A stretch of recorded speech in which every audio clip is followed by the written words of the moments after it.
శ్రీమాత్రే నమః. శ్రీ వెంకమ్మ పేరంటాళ అమ్మవారి దేవస్థానం రామవరప్పాడు విజయవాడ నందు ది 8/6/2026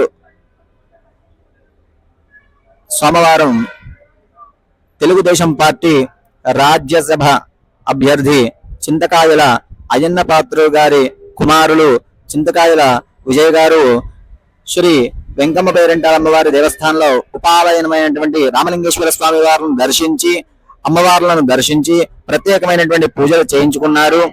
అమ్మవారి ఆలయ కార్యనిర్వహణాధికారిని గారు మరియు చైర్మన్ ట్రస్ట్ బోర్డు సభ్యులు వారిని సాదరంగా గౌరవించి వారికి అమ్మవారి యొక్క తీర్థ ప్రసాదాల వితరణ చేయడం జరిగినది.